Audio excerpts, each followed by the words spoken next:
Good morning, students of class 7. Today we will start new chapter 4, simple equations. ठीक है? What is simple equation? An equation is a condition. एक equation condition होती है on a variable. इस पर variable पर such that two expression in a variable should have equal. जो expression होता है वो कैसा है? तो दोनों variable कैसे होनी चाहिए? Equal होनी चाहिए. ठीक है? And two expression in the variable कैसे होंगे? Equal होंगे. जैसे कि मैंने बोला, अब समझ लेते हैं हम ये जो इक्वेशन सिंपल है. Equation is a condition on variable. Condition होती है जिसको वेरिएबल के थ्रू हम रिप्रेजेंट करते हैं सिंपली. अब वेरिएबल क्या होते हैं? Variable is a unknown value. We have taught in previous class में 6th क्लास और आई एक्सप्लेन इन क्लास 6 कि what is the variable and what is the constant. There are two terms, variable and constant. I will explain again what is the variable. Variable means every unknown value. Unknown का मतलब क्या है? जो value हमें पता नहीं होती, जो वैल्यू हम फाइंड करते हैं. जैसे आप बोले कि विशाल सर के पास कुछ रुपए हैं, ओके, कुछ में तो वो कितने भी हो सकते हैं. मेरे पास 5 भी हो सकते हैं, 10 रुपए भी हो सकते हैं, 20 रुपए भी हो सकते हैं, 25 भी हो सकते हैं, 100 भी हो सकते हैं, 1000 भी हो सकते हैं. ठीक है? और 1000 से ज्यादा भी हो सकते हैं. तो यहाँ पे क्या फिक्स है? क्या पता है कि आपके पास कितने रुपए हैं? मेरे पास नहीं, कुछ रुपए हैं. तो इट इज अ वेरिएबल. हम इसकी वैल्यू हम यहाँ निकालेंगे कि विशाल सर के पास कितने पैसे हैं, अननोन वैल्यू. ठीक है? अब बोला जाए कि विशाल सर के पास 10 रुपए हैं, मींस 10 ही होंगे. 10 9 नहीं हो सकते, तो 10 11 नहीं हो सकते. 10 मतलब फिक्स वैल्यू है. तो fix value it is called constant. Every unknown value, every unfixed value it call variable. जो वेरिएबल होता है वो क्या होता है? अननोन वैल्यू होती है, अनफिक्स्ड वैल्यू होती है. इसे हम फाइंड करते हैं और इन्हें हम x y अल्फाबेटिक टर्म्स में डिनोट करते हैं, x y z a b c. और कांस्टेंट क्या होता है? Every fixed value, every known value. ठीक है? वो कहेगी कांस्टेंट कहलाती है. ठीक है? ये है सिंपली इसमें. इक्वेशन क्या होती है? An equation is a condition of variable. Condition होती है वेरिएबल को होती है, वेरिएबल रिप्रेजेंट करते हैं. Now see exercise 4.1 question number 1. Question number 1 का फर्स्ट क्वेश्चन जो है वो एक टेबल दी गई है आपको. ठीक है स्टूडेंट? अब हमें क्या करना है? जैसे कि फर्स्ट दिया गया है, हमें ये बताना है, समझ लेंगे x + 3 = 0. ये इक्वेशन दी गई है. यहाँ पर x की वैल्यू कितनी दी गई है? x की वैल्यू 3 गिवन है. अब मैं ये बता रहा हूं ये इक्वेशन सेटिस्फाई कर रही नहीं कर रही है. x की वैल्यू कितनी है? 3. तो x की जगह हम 3 रखेंगे. 3 + 3 = 0. ठीक है? 3 और 3 6 = 0. क्या ये दोनों टर्म इक्वल हैं? नहीं है. So not satisfied. वो सेटिस्फाइड नहीं कर रही है. ठीक है?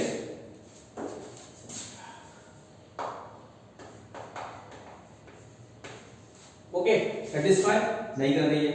ऐसे ही करना है. सेकंड लिख लेते हैं x + 3 = 0. यहाँ पर x की वैल्यू क्या दी है? 0 दी है. अब x जहां पर x से मांगता है 0 रखेंगे. सो 0 + 3 = 0. तो 3 = 0. क्या दोनों में वैल्यूज बराबर है? नहीं है. So not satisfied.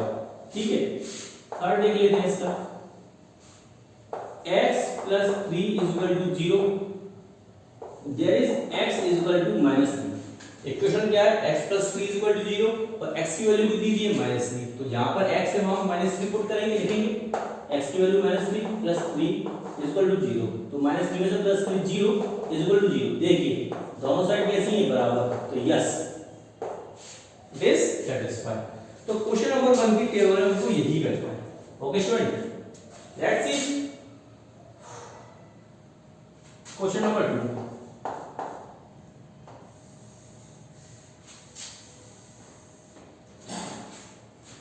एक मिनट स्टूडेंट.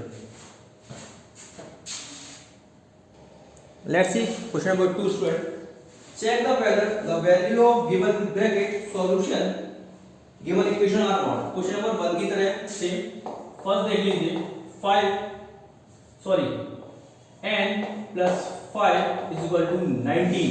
ध्यान से देखिए क्योंकि सारे क्वेश्चन आपको एज इट इज ही करने हैं. यहाँ पे क्या दिया गया है? n = 1. n की वैल्यू कितनी दी गई? 1.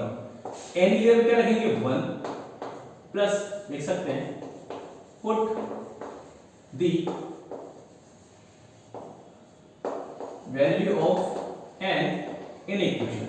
ठीक है, मतलब n की वैल्यू इक्वेशन में बना रहे हैं, तो n की वैल्यू कितनी 1 plus 5 is equal to 90 means 6 is equal to 90। क्या दोनों बराबर हैं? नहीं है। सो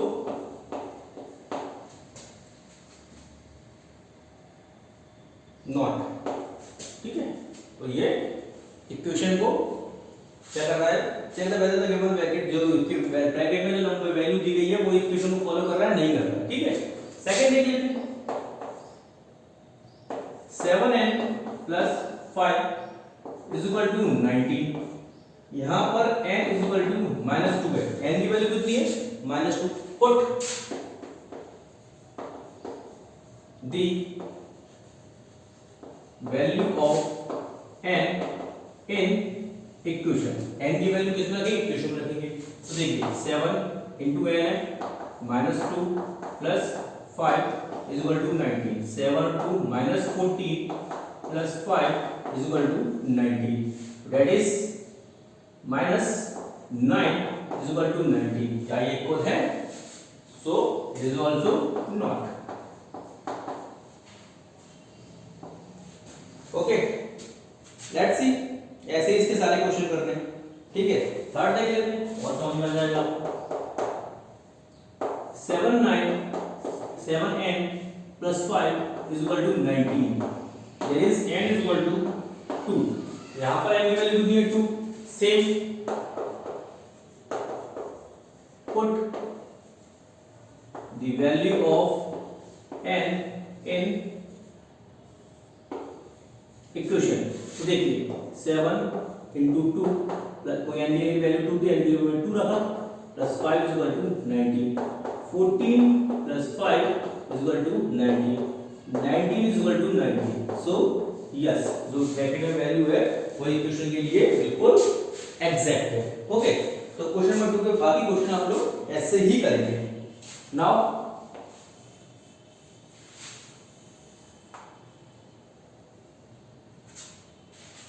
क्वेश्चन नंबर 3 का first, solve the equation in heat and trial method. देखिए 5p plus 2 is equal to 17, ये हिट एंड ट्रायल मेथड से करना है। हिट एंड ट्रायल मेथड होता है, देखिए सबसे पहले first put p is equal to 1 in equation. अब हम p की वैल्यू रखें, p इज इक्वल टू 1 रखेंगे इक्वेशन में, तो 5 into 1 plus 2 is equal to 70, मतलब 5 plus 2 is equal to 70 means 7 is equal to 70। क्या बराबर आ रहे हैं? नहीं आ रहे, तो मतलब p इज इक्वल टू 1 इसके लिए सॉल्यूशन नहीं हो सकता।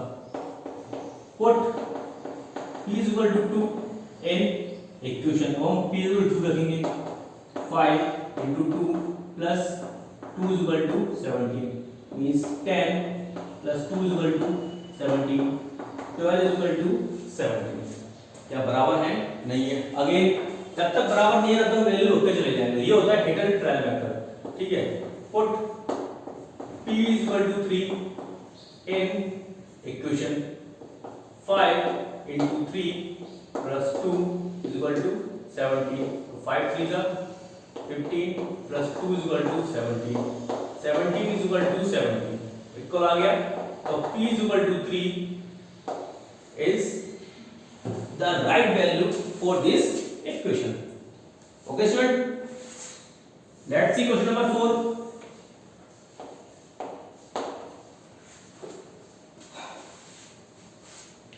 Right the equation of the following statement. जो स्टेटमेंट दिए गए हमको उनके लिए इक्वेशंस लिखनी है। Okay student, let's see. The sum of number x and 4 is 9. Sum of number x and 4 is equal to 9. Simply, सिर्फ हमें इसमें क्या करना है? इक्वेशन को लिखना है, जनरल करके लिखना है। 2 subtract from y, मतलब y में जब 2 subtract करेंगे तो क्या आएगा? 8। देख लीजिए 10 times a 7, मतलब टाइम्स ए कितना हो जाएगा 70, ठीक है। 4 देख लीजिए, नंबर बी डिवाइडेड बाय 5, अगर 5b को 5 से डिवाइड करें तो कितना आएगा 6। 3/4 ऑफ t इज 15, मतलब t का 3/4 क्या है 15। ओके स्टूडेंट, 7 टाइम m मतलब 7 टाइम m मतलब 7m प्लस 7 टाइम m, अगर हम 7 को प्लस करें तो आंसर क्या आएगा 77। Let's see 1/4 of a number x, मतलब x का 1/4 तो 1/4x, वैसे अगर 4 को माइनस करें -4 तो आंसर क्या बचेगा, आंसर में मिलेगा 4। Okay, let's C if taken away 6 from 6 times y, take away मतलब होता है माइनस कर देना, तो देखो 6y माइनस 6 तो क्या बचेगा हमको 60 मिलेगा। ओके, इफ यू एडेड 3, अगर आप 3 जोड़ते हैं इसमें 1/3 ऑफ z के 1/3 है, तो देखो ये हो गया 1/3 ऑफ z में अगर हम 3 को प्लस करेंगे तो आंसर क्या आएगा, आंसर आएगा 30। सिंपल, हमको इक्वेशन क्रिएट करनी थी, हमें इसे सॉल्व नहीं करना था। Okay student, let's see question number 5। अब क्वेश्चन नंबर 5 में हमें इक्वेशन दी गई है, एज इट इज आपको इक्वेशन बनानी है, ठीक है। लेट्स सी, जैसे कि ये दिया गया है p + 4 लिख सकते हैं, the sum of p and 4 is 15। okay, second m minus 7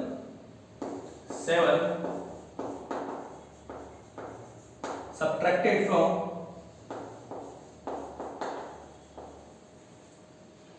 7 minus 3, m is 3। okay, तो क्वेश्चन नंबर 5 में इनके इक्वेशन क्वेश्चन नंबर 4 की तरह बननी है, आप लोग क्रिएट करेंगे, कोशिश करें, ठीक है। मैं कराऊंगा question number 6 of exercise. Let's see, हमें इक्वेशन सेटअप करनी है, ठीक है। क्वेश्चन नंबर 6 का फर्स्ट देखिए, इरफान कहता है क्या कि ही हैज 7 मार्बल मोर, उसके पास 7 मार्बल ज्यादा है, 5 टाइम मार्बल परमीत के पास जो मार्बल है उसके 5 गुने से 7 ज्यादा है इरफान के पास। ये इरफान कह रहा है, इसको हमको किसमें शो करना है, इक्वेशन में। अब देखो दिया गया है take m the number of Parmeet marble, अगर परमीत के पास m मार्बल है तो इरफान क्या कह रहा है, इरफान के अकॉर्डिंग इरफान का कितने मार्बल होना चाहिए, कितना चाहिए 5 टाइम्स। देखिए so 5 times plus 7 is equal to